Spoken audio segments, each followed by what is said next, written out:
Well, I'm sure you saw the article that came out shortly after the first episode with George saying he didn't understand Ira Parker's decision on the poop humor. Yeah. I still can't really tell if that was some elaborate thing where he knew people would be disgusted with it enough that it would be the talk of social media and therefore push the show into the conversation and get more eyes on it, or because he likes that stuff, or both. Yeah. But apparently there was someone at HBO who took offense to it. Months before the premiere, I was approached by someone who knows someone high up at HBO, and naturally I get this stuff all the time, and 99% of the time it's bullshit, but this one time it turned out to be legit. This was months before the premiere or New York City Comic Con, before anybody got screeners or anything like that of what we'll be seeing in the opening episode, and this person was telling me specifics about what would be happening in the show, among other choices, and according to them, there were people high up at HBO who did not have confidence in Night of the Seven Kingdoms, and one executive felt like the opening shot was Ira Parker taking a dump on the legacy of Game of Thrones, or even George himself. What do you think about that? Yeah, that I don't believe. That, but it's an interpretation. I don't think that's. I think that would be a very dangerous thing for a guy who has basically no experience, who's been thrust into this. Again, he hasn't run a show before, so him, he's been a writer on other things. I would think it'd be wildly crazy for him to make jokes like that. I think he explained himself as this.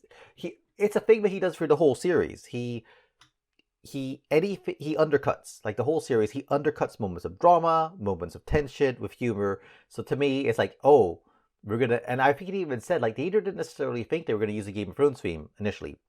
I think he was asking to do some kind of epic thing, and then they said, well, why not just use the Game of Thrones theme kind of just to get people going, and then so they were still thinking. So I don't know. I think that one is just, it's partly setting like, look, the tone and expectation of the show is this is a dramedy, basically. It's like a comedic drama, and it's not Game of Thrones, it's not House of a Dragon, it's not as serious.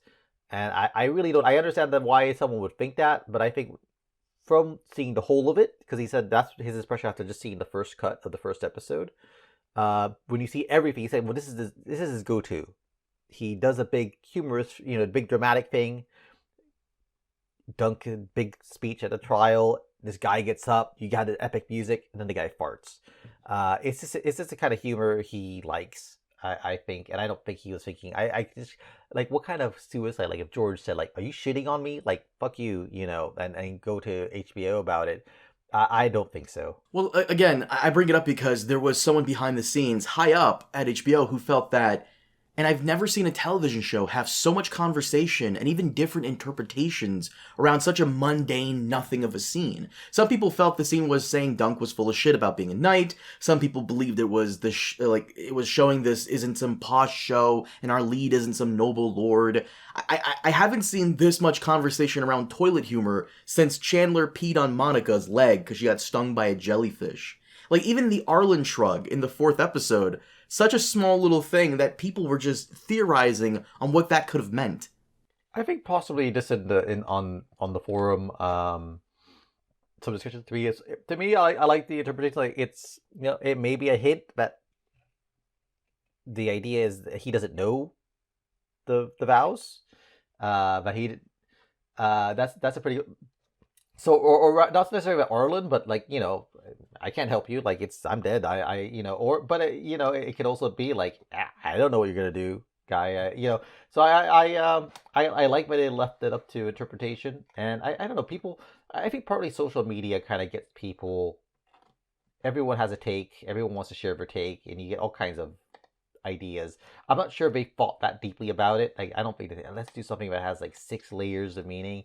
I think he just thought this would be funny. Like, let's just maybe eventually some of the scripts will, if anything gets nominated for WGA, I believe the scripts are made available. Like, you can go and see them. So maybe we'll see a little bit of what the script looks like, or maybe down the road they'll release one. I don't know. It'd be interesting to see how he writes. Well, the interpretations got a little mean because the last episode, there was a scene where Dunk and Arlen are talking, and it looks like Arlen has passed away, and then he comes back and is like, oh, okay.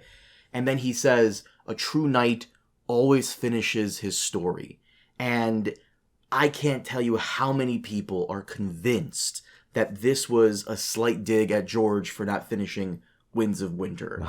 And I don't want to Yeah. believe that's what it is, because that just sounds really mean.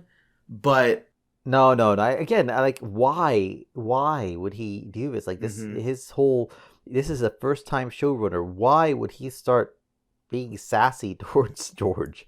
I do not get why people insist. Like, this is this social media, man. People are just, their brains have gotten rotten a bit. Everything has to be have a meaning, and it's just a thing he wrote. I think he thought it was.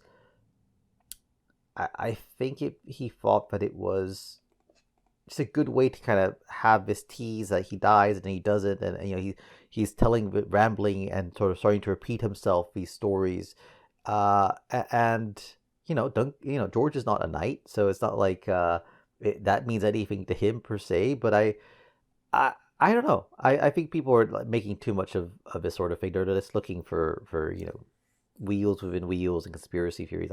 I don't get it. I agree with you. I'm actually in the same mind that I don't think he was, but I still had to bring it up anyways, mostly because it's in the community. Like, everyone's talking about it. We do this type of content. You have to address it. You have to, like... Yeah.